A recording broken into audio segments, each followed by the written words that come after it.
orang yang senantiasa menjaga sholat malamnya, tahajudnya, siapapun, mau orang tua, mau anak muda, mau generasi muda, sama Allah akan berikan posisi yang mulia di hadapan Allah Subhanahu wa taala.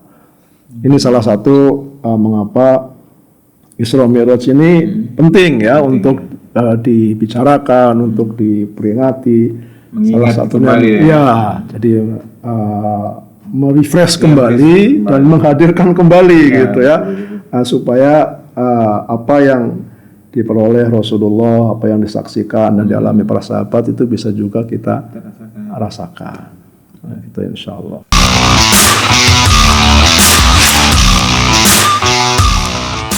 Oke, kembali lagi di Energi Podcast. Kita kedatangan bintang tamu dari Ustadz Rais. Gimana kabarnya, Pak? Alhamdulillah. Selamat pagi. Selamat pagi. Sehat-sehat ya, Pak ya? Alhamdulillah selalu sehat. Iya. Kali ini kita akan diskusi atau ngobrol mengenai Isra Mi'raj ya, Pak ya? Betul. Iya. Isra Mi'raj Rasulullah sallallahu alaihi wasallam. Gimana Pak, bisa kita berbagi untuk teman-teman di Energi Podcast? Ya. Peristiwa Isra dan Mi'raj ini merupakan peristiwa yang fenomenal, monumental dan bisa dikatakan spektakuler. Dan selalu menarik untuk dibicarakan sepanjang zaman. Karena memang para ulama menyebutkan bahwa peristiwa Isra dan Mi'rajnya Rasulullah ini adalah mukjizat terbesar kedua yang diberikan kepada Rasulullah Sallallahu Alaihi Wasallam. Jadi mukjizat terbesar yang pertama adalah Al-Quran, karena memang Al-Quran ini mukjizatnya luar biasa, tidak mengalami keusangan, tema-temanya selalu update, dan salihun likulli zamanin wa makan. Jadi Al-Quran ini selalu up to date, selalu bisa diterapkan di manapun tempat dan dimanapun waktunya, kapanpun waktunya. Nah, peristiwa mukjizat terbesar kedua adalah mukjizatnya Rasulullah, yaitu ketika beliau diisrokan dan dimi'rajkan oleh Allah Subhanahu wa taala. Ya. Terus gini Pak, ada beberapa teman saya setelah dia umroh, ya kan, kenapa dia merasakan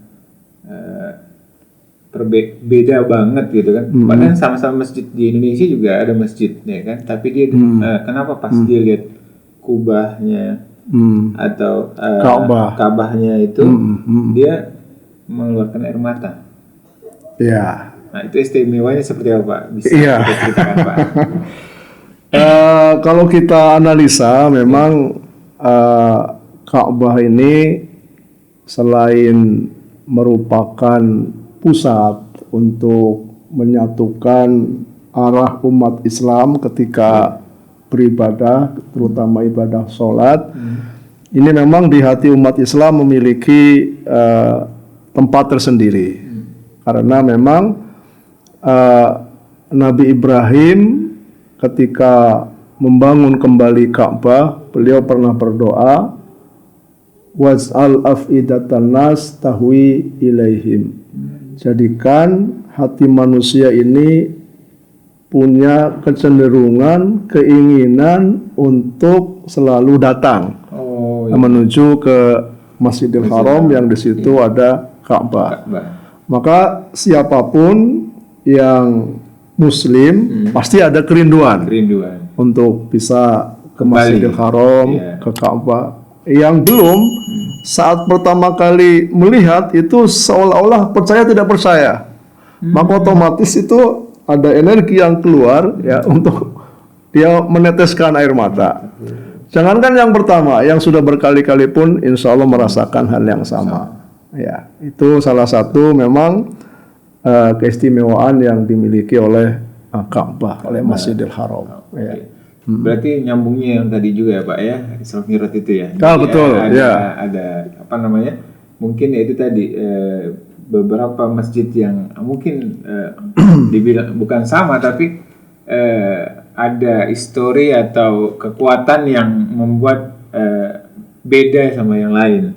Iya, memang dalam hadis itu dinyatakan oleh Rasulullah, la tusaddur rihal illa ila salasati masajid. Jangan rencanakan perjalanan dengan perencanaan yang matang, yang pokoknya dicita-citakan untuk melakukan perjalanan ke arah menuju tempat masjid itu, kecuali 3 masjid. Masjidil Haram, Masjid Nabawi, dan Masjidil Aqsa. Ini yang kita diperintahkan untuk berziarah. Nah, dan keistimewaan yang dimiliki oleh ketiga masjid ini memang ketiga-tiganya disebutkan dalam Al-Quran. Kalau Masjidil Haram ini disebutkan dalam surah Al-Baqarah, disebutkan juga dalam surah Al-Isra. Kalau Masjid Nabawi disebutkan dalam surah At-Taubah, dan Masjidil Aqsa ini disebutkan oleh Allah dalam surah Al-Isra ayat pertama, yang kaitannya ini konteksnya perjalanan Rasulullah ketika Isra. Isra itu perjalanan di malam hari, dimulai dari Masjidil Haram menuju Masjidil Aqsa. Kemudian Mi'raj itu adalah perjalanan dari Masjidil Aqsa ke Sidratul Muntaha, ke langit yang ketujuh. Ya. Ini memang peristiwa yang spektakuler Isra Mi'raj ini.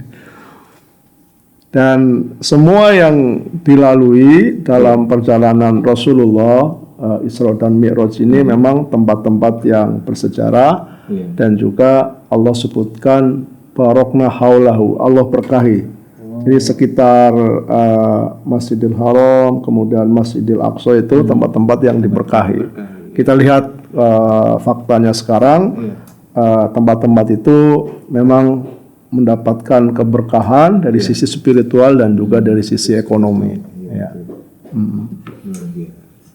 Berarti dari konteks tadi temanya Isra Mi'raj, sangat luas sekali Pak ya. Sangat luas. Mungkin bisa juga kita ambil hikmahnya Isra Mi'raj ini, kemudian kita tarik kepada konteks kekinian, bagaimana hikmah Isra dan Mi'raj ini bisa kita aplikasikan dalam kehidupan kita sehari-hari. Karena kalau sekedar merayakan, memperingati tanpa manfaat yang bisa kita aplikasikan dalam kehidupan, ini kan sayang, gitu ya. Maka poin sebenarnya yang harus selalu ada dalam setiap peringatan apapun adalah bagaimana hikmah dan manfaat dari memperingati itu bisa kita aplikasikan, bisa bermanfaat dalam kehidupan kita sehari-hari. Contohnya Pak, Contohnya misalnya ya, dalam peristiwa Isra dan Mi'raj ini, kalau kita melihat ayatnya ini jelas sekali, subhanalladzi asra bi 'abdihi lailan. Maha suci Allah, zat yang memperjalankan hambanya pada separuh malam. Jadi peristiwanya itu enggak satu malam, hanya separuh malam. Nah, yang menarik di sini adalah bahwa Allah mengatakan memperjalankan hambanya. Padahal yang dimaksud hamba di sini tidak lain adalah Nabi Muhammad. Para mufassirin, ahli tafsir itu mereka kemudian menganalisa, ini ayat sangat menarik begitu. Kenapa tidak disebutkan memperjalankan Muhammad, tidak memperjalankan Rasulnya atau Nabinya, padahal itu adalah tugas fungsi Rasulullah ya, Nabi Muhammad sebagai seorang Rasul gitu, dan itu adalah level yang tidak semua bisa digapai oleh manusia menjadi Nabi dan Rasul. Tapi mengapa Allah Subhanahu Wa Taala menggunakan kata bi abdihi dengan hambanya? Nah, ini ada rahasia di situ, yaitu bahwa Allah Subhanahu wa Ta'ala akan memberikan pengalaman spiritual dan nilai kemuliaan dan penghormatan, walaupun tidak sama dengan yang diterima oleh Rasulullah, tapi paling tidak pengalaman-pengalaman spiritual semacam itu bisa didapatkan oleh siapapun orang yang dia mampu menjadi hamba Allah. Ya, jadi siapapun yang menjadi hamba Allah, nah ini peluangnya besar untuk mendapatkan pengalaman-pengalaman spiritual yang merupakan ini kemuliaan dan penghormatan dari Allah kepada hambanya. Nah, kita berharaplah kita ini bisa mendapatkan pengalaman spiritual yang bisa menaikkan posisi kita dalam kehidupan kita dan derajat kita di hadapan Allah Subhanahu wa Ta'ala. Terus untuk sisi teman-teman atau anak-anak muda itu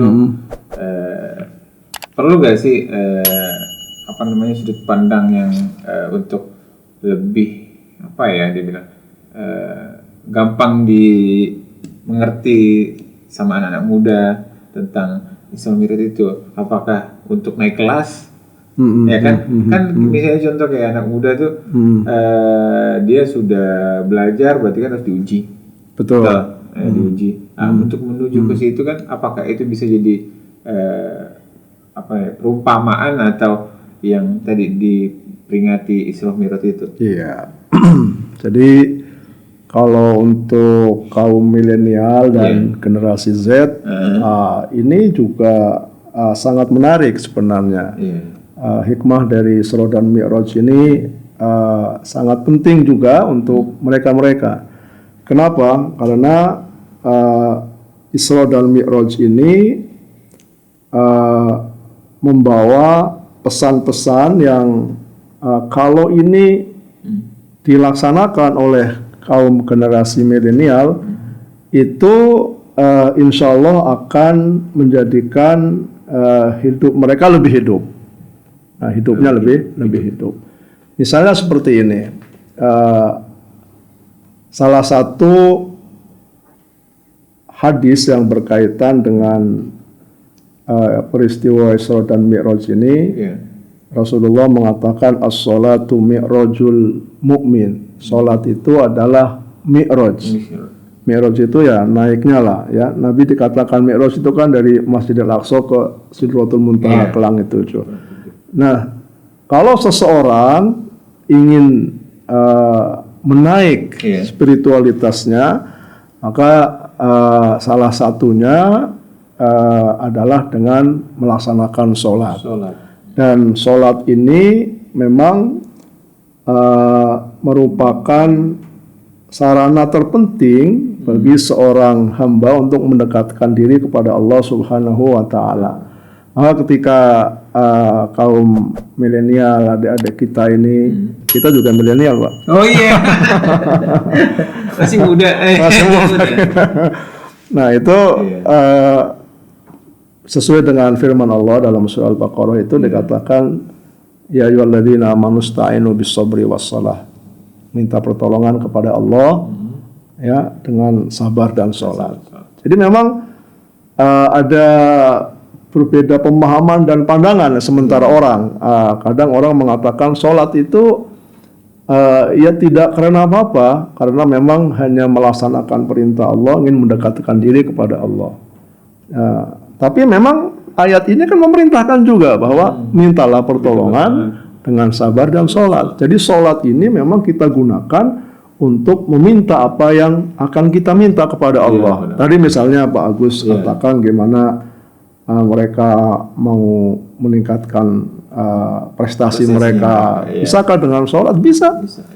Ya, dengan sholat itu kita perbaiki sholat kita laksanakan misalnya sholat malam, kemudian bermunajat kepada Allah di tengah malam. Nah itu insya Allah itu kalau dilakukan insya Allah akan menjembatani mereka menuju apa yang dicita-citakan. Bahkan Perintah Allah dalam surah Al-Isra itu dikatakan wa minal laili fatahajjat bihi nafilatan lak asa ayab asaka rabbuka maqaman mahmuda. Di sebagian malam bertahajudlah. Kemudian di akhir ayat ini sangat menarik. Asa ayab asaka rabbuka maqaman mahmuda. Mudah-mudahan Allah akan menempatkan engkau maqaman mahmuda di posisi yang terpuji, yang terhormat. Jadi orang yang senantiasa menjaga sholat malamnya, tahajudnya, siapapun, mau orang tua, mau anak muda, mau generasi muda, sama Allah akan berikan posisi yang mulia di hadapan Allah Subhanahu wa Ta'ala. Ini salah satu mengapa Isra Mi'raj ini penting ya untuk dibicarakan, untuk diperingati. Salah satunya jadi merefresh kembali dan menghadirkan kembali gitu ya, supaya apa yang diperoleh Rasulullah, apa yang disaksikan dan dialami para sahabat itu bisa juga kita rasakan. Nah, itu insya Allah. Anak-anak muda ini sekarang kan kadang-kadang kalau kita sholat itu bicara ngomongin fokusnya mungkin Pak Ustaz bisa berbagi ilmu untuk gimana sih caranya untuk kita sholat malam tapi kita fokusnya itu berserah diri seperti apa caranya untuk khusyuk itu ya. Sholat untuk khusyuk ya. Sholat itu memang merupakan amal yang dituntut ada hadir rasa khusyuk di dalamnya. Dalam surah Al-Mu'minun Allah katakan qad aflahal mu'minun alladzina hum fi salatihim khashi'un. Sungguh beruntung orang-orang yang beriman. Siapa yang beriman itu? Alladzina hum fi salatihim khashi'un, yaitu orang yang khusyuk dalam salatnya. Dan salat ini akan dirasa berat. Memang salat itu walaupun cuma 5 menit ya, atau 10 menit. Tapi Allah katakan wa innaha lakabirah.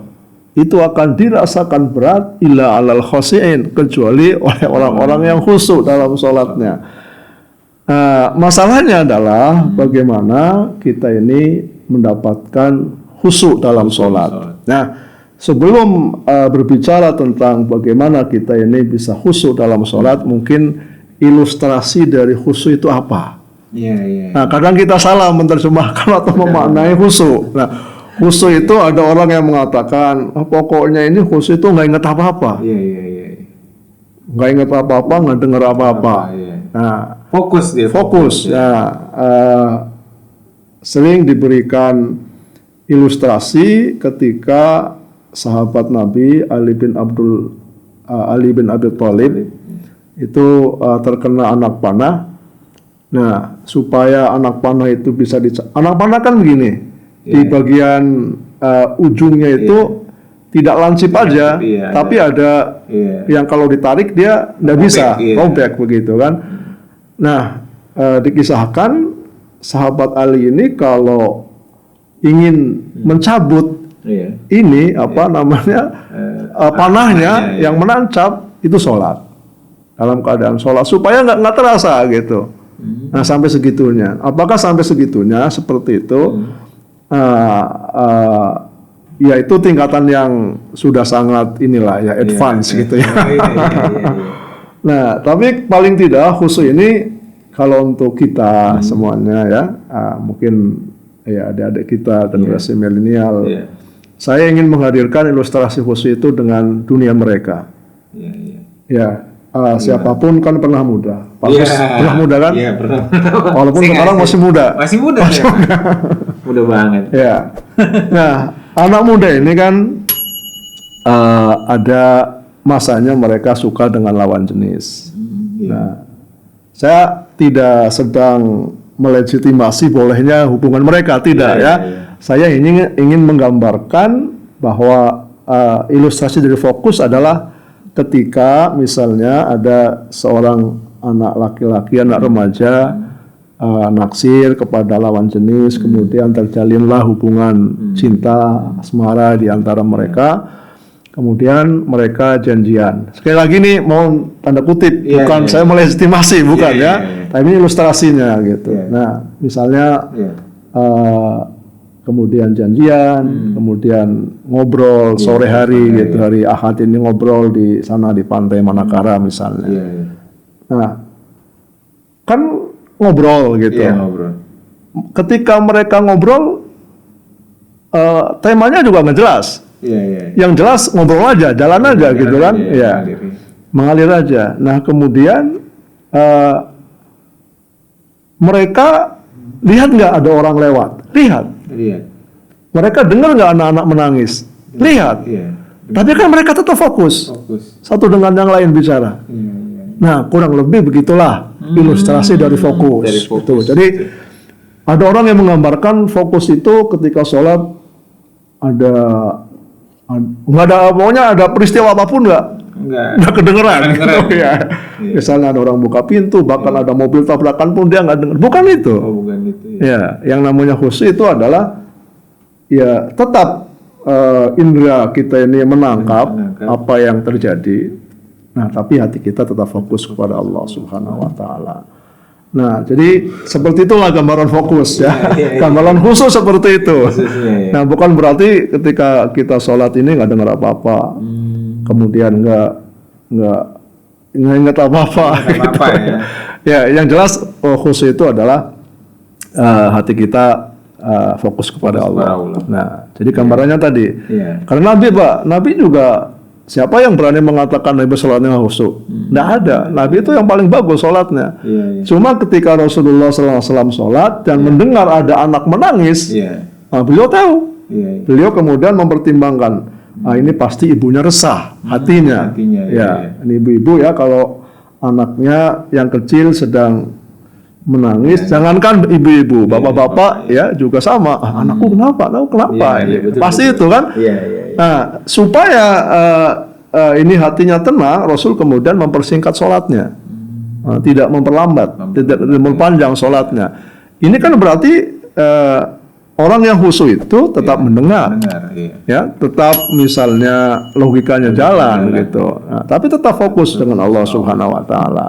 Betul. Nah, jadi untuk bisa fokus ada beberapa cara. Itu ada seorang ulama namanya Syekh Shalih Al-Munajjid. Beliau menulis buku yang diterjemahkan ke dalam bahasa Indonesia, 33 cara untuk khusyuk dalam sholat. Ada caranya misalnya sebelum sholat pasti persiapan. Misalnya kalau sudah berwudu, kemudian kita ini memang kalau wajah basah, rambut basah, pasti nggak enak, dilap dulu. Supaya ketika sholat nggak nyaman. Allah Akbar, nanti ini nggak enak banget nih, gitu kan? Pasti mengganggu kan? Mengganggu. Kemudian kalau kita ke masjid pakai motor dikunci, diparkir di tempat yang benar, supaya nggak keingatan gitu. Motorku dikunci atau belum ini? Nggak khusyuk. Akhirnya sholatnya ingat motor gitu. Nah, ibu-ibu yang masak selesaikan dulu masaknya. Bahkan ketika ini momennya momen Ramadan, atau momen ketika kita ini sedang berpuasa. Kata Rasulullah, "Idza qudimal asya fabda'u bihi qabla an tusallul maghrib." Ketika hidangan menu berbuka puasa itu sudah disiapkan, dinikmati dulu sebelum sholat maghrib. Jangan begitu Allahu Akbar. Nah, kita suka minum aja gitu misalnya. Nah, kemudian belum nyicipi. Nah, dia berpikir tuh. Itu salah satu cara yang untuk mendapatkan khusyuk. Jadi hal-hal yang nanti kira-kira ini akan mengganggu sholat diselesaikan dulu. Gitu. Tentu ini perlu manajemen waktu dong. Misalnya ini pekerjaan perlu diselesaikan dalam waktu seberapa jam, berarti kan sebelum seberapa jam ini sudah diselesaikan dulu, sehingga begitu dengar adzan ini kan sudah selesai. Tidak ini perlu waktu menyelesaikan seberapa jam, begitu adzan baru perlu dimulai proses penyelesaiannya. Pasti nggak selesai gitu kan. Nah itu seperti itulah kira-kira untuk bagaimana mendapatkan kekhusyukan dalam sholat. Nah kemudian yang penting juga kadang kita ini sayang sayang maksudnya begini, saya ini udah berjalan 2 rakaat, mohon maaf kemudian ada masalah dalam perut, nah ingin buang angin, Nah, kadang kita tahan. Itu nggak boleh sebenarnya. Kalau pasti nggak khusyuk. Pasti nggak khusyuk. Selesaikan dulu ya. Dibuang aja. Iya, selesaikan dulu. Ya dibuang saja anginnya gitu. Dibuang aja. Saya punya pengalaman pribadi nih, Pak. Pernah lagi itu di Masjid Istiqlal Jakarta. Saya sholat di sana. Ya. Saya memang lupakan itu yang namanya apa yang saya punya tuh. Ya. Nah, tapi kembali, dan ternyata sendal saya hilang atau sepatu saya hilang. Pernah 2 kali itu sendal sama sepatu. Hilangnya jadi nyeker, dia pakai sendal jepit, ya kan. Tapi menurut saya, ya kan, apabila bicara ngomongin khusyuk, setiap saya sholat Jumat kah atau sholat 5 waktu itu. Saya nggak pernah mikirin sendal, saya nggak pernah mikirin sepatu, sholat aja. Nggak tahu taruhnya di mana. Kalau kita masih memikirkan itu, mungkin itu dibilang nggak khusyuk kali ya. Iya, akhirnya mungkin berkurang khusyuknya. Oh, berkurang. Ya. Kenapa? Karena pasti kepikir lah. Ya bagaimanapun saya nanti pulang nggak pakai sendal nih. Kan kepikir juga gitu kan. Iya. Ya, akhirnya kalau pertamanya itu saya sholat di Istiqlal itu ini apa namanya, sholat aja. Sholat aja. Pas kembali kenapa ada di sendalku, ya kan. Jadi bukannya apa ya, mungkin ada tangan-tangan jahil, ya kan. Jadi kalau menurut saya sih, kalau mau sholat ya udah, mau kamu pakai sendal bagus atau pakai sendal jepit atau pakai sepatu bagus atau sepatu biasa, kita nggak usah pedulikan itu. Yang penting kita sholat, ya kan. Atau enggak kita taruh, memang betul taruhnya di tempat yang tepat banget gitu. Itu untuk fokus. Gitu. Jadi gini sebenarnya, gimana, Pak? Ini kalau bisa sih kolaborasi gitu. Oh gitu. Kolaborasi dalam arti begini. Dari yang punya sendal, yang mau sholat, ini kan bagaimanapun ya, walaupun sendal ya seberapa harganya, tapi kan ini kan nggak enak juga kalau pulang nggak pakai sendal gitu kan. Maka untuk mengatasi itu ya dia titipkan, titipkan atau diletakkan di tempat yang aman.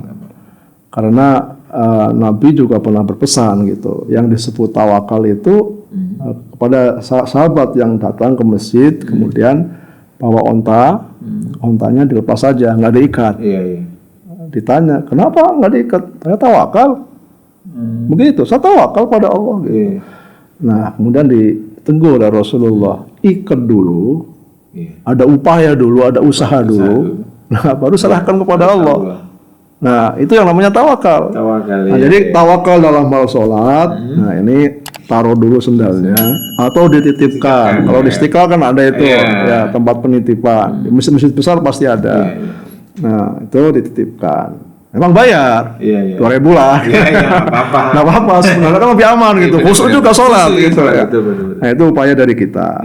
Nah, upaya dari masjid ya memang sebaiknya ya ada pelayanan gitu. Ada pelayanan misalnya supaya jamaah ini aman, ada petugas yang digaji saja oleh masjid gitu ya, supaya jamaah ya bayar nggak bayar aman sendalnya gitu. Nah, dan ini kan alhamdulillah sekarang manajemen masjid sudah mulai ada perubahan ya.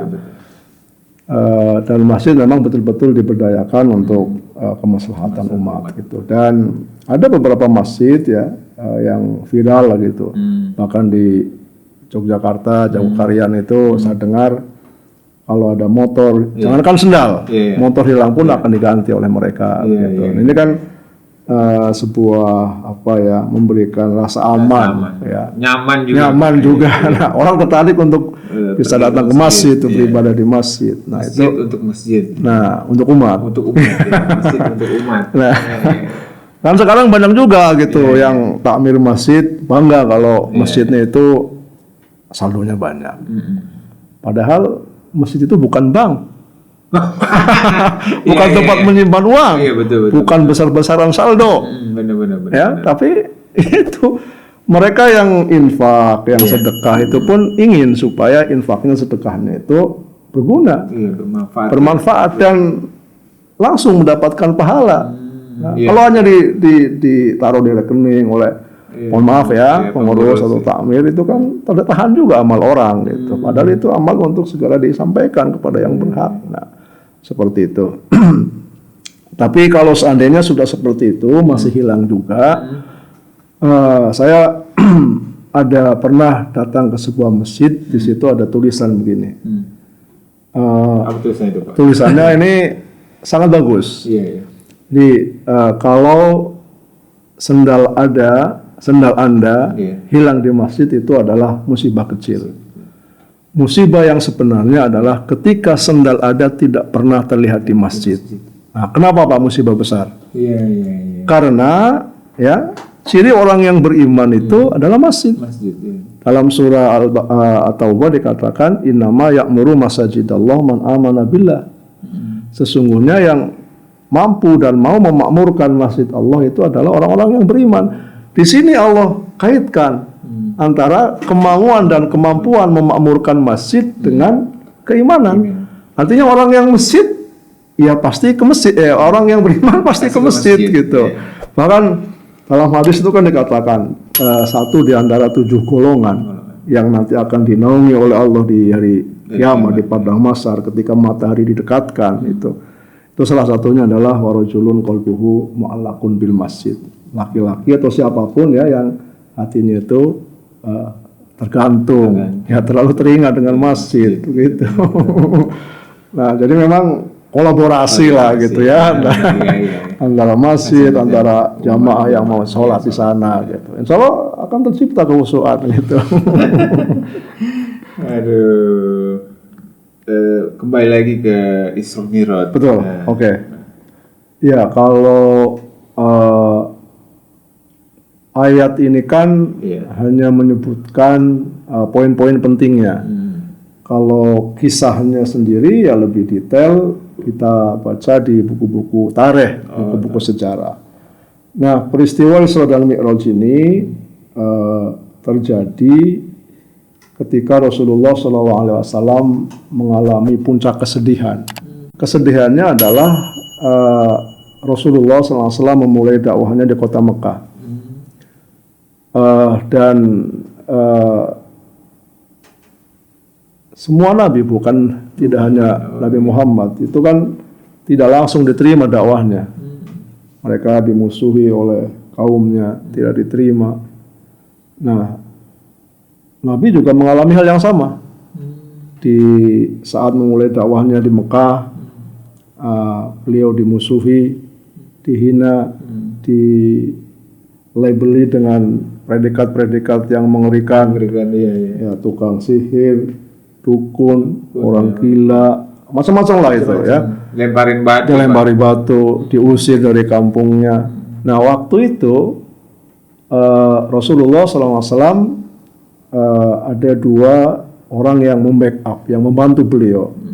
Yang pertama adalah pamannya, Abu Thalib.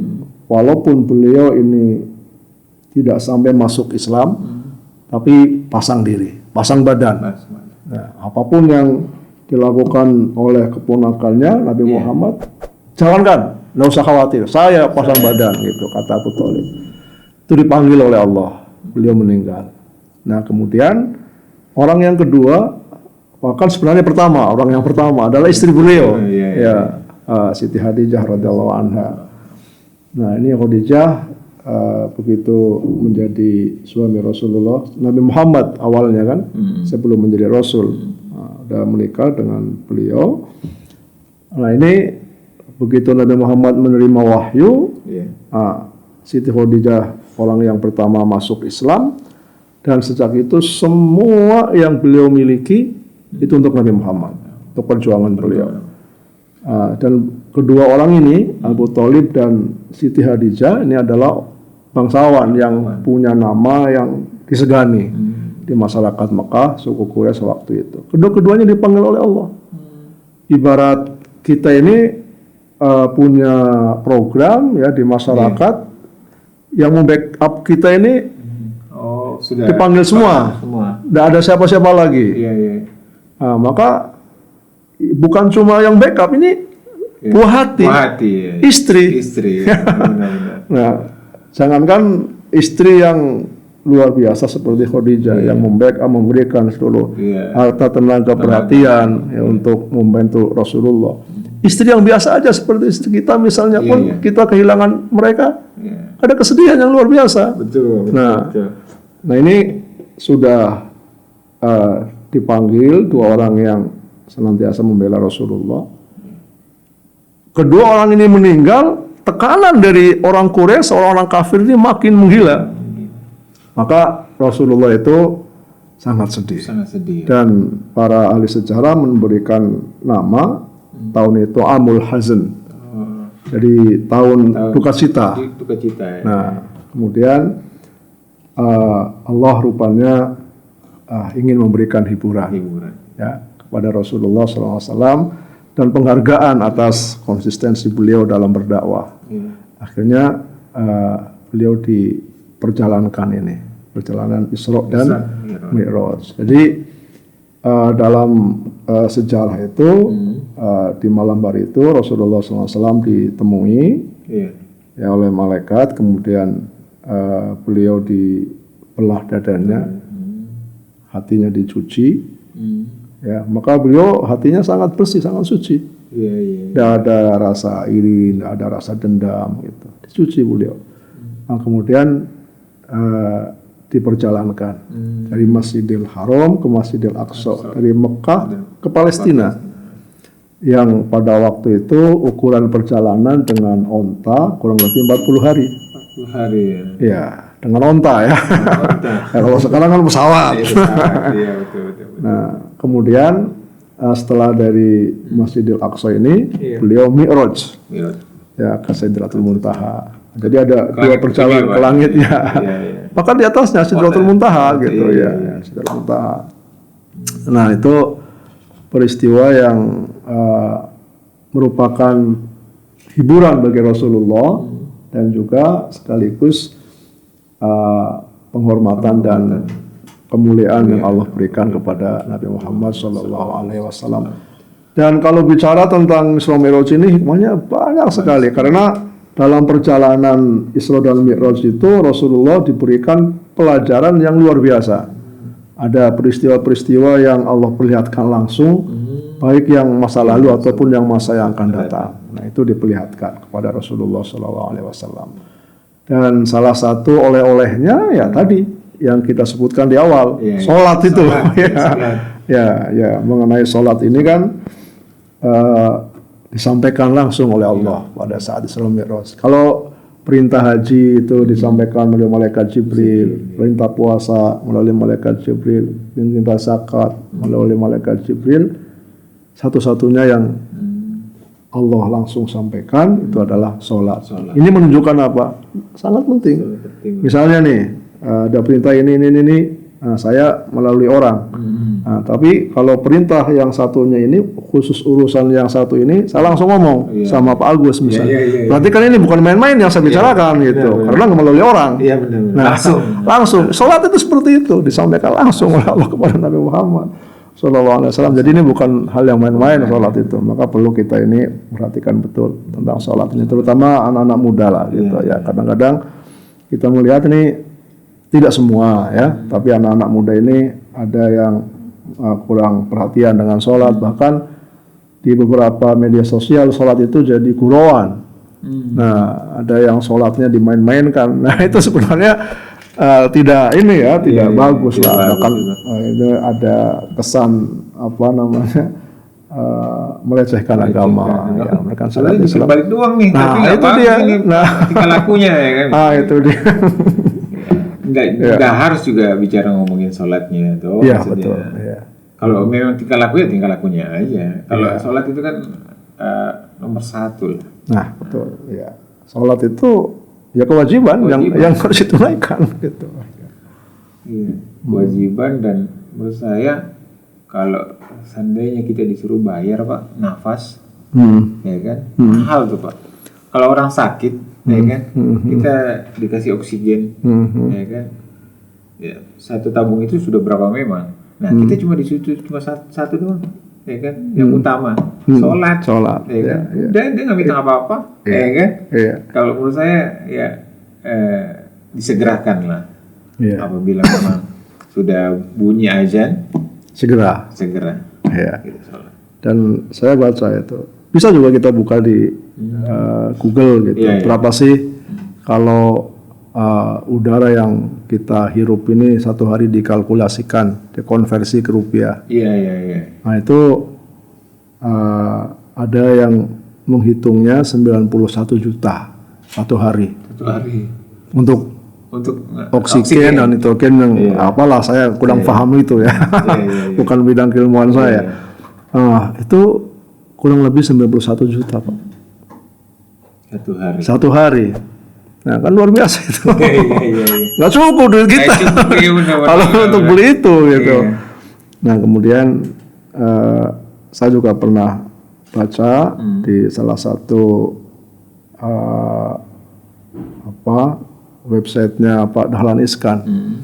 Beliau ada punya situs Disway, Dahlan Iskan Y gitu. Nah, beliau pernah mengalami kerusakan pembuluh darah. Nggak panjang Pak, cuma 50 cm. Nah kemudian beliau tanyakan, berobat ke luar negeri, tanyakan berapa harganya.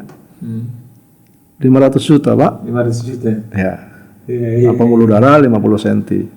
Kalau 1 meter kan 1 miliar. Betul. Nah kemudian ketika dianalisa berapa sih pembuluh darah di tubuh kita, sekitar 200 km. Diringkas di tubuh kita. Kalau dipanjangkan itu 200 km. Di sini kemana ini? 1 meternya tuh 1 miliar. Nah, kalau diperintah sholat aja nggak mau kayak apa? Arahnya ke sana gitu bahwa sangat tidak wajar lah kalau kita ini tidak taat, tidak nurut dengan Allah Subhanahu wa taala. Karena yang Allah berikan sudah luar biasa dan kita tidak perlu memintanya, kita tidak perlu apa-apa, hanya silakan laksanakan aja. Sholat aja. Bacanya pendek atau panjang, intinya itu sholat. Ya. Sholat ini walaupun memang menjadi amalan yang paling utama, tetapi tetap menyesuaikan dengan kondisi. Sholat yang dilakukan dengan panjang itu adalah sholat yang kita laksanakan sendiri. Nah, ketika kita sholat sunnah, sholat malam, itu mau panjang berapa lama silahkan.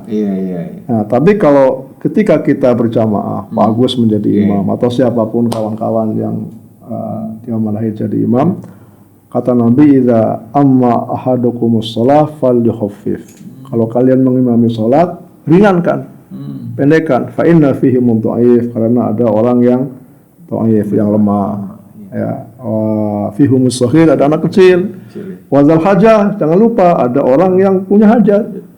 Nah, dia mau buang air atau dia sedang bepergian, kemudian begitu dengar azan, dia singgah. Tapi perjalanan masih panjang, dia ngejar waktu. Nah, itu harus diingat gitu, dipertimbangkan. Nah, sampai segitunya, artinya sholat ini menyesuaikan. Ya, ketika kita ini mampu melaksanakan sholat dengan berdiri, kata Nabi, berdiri.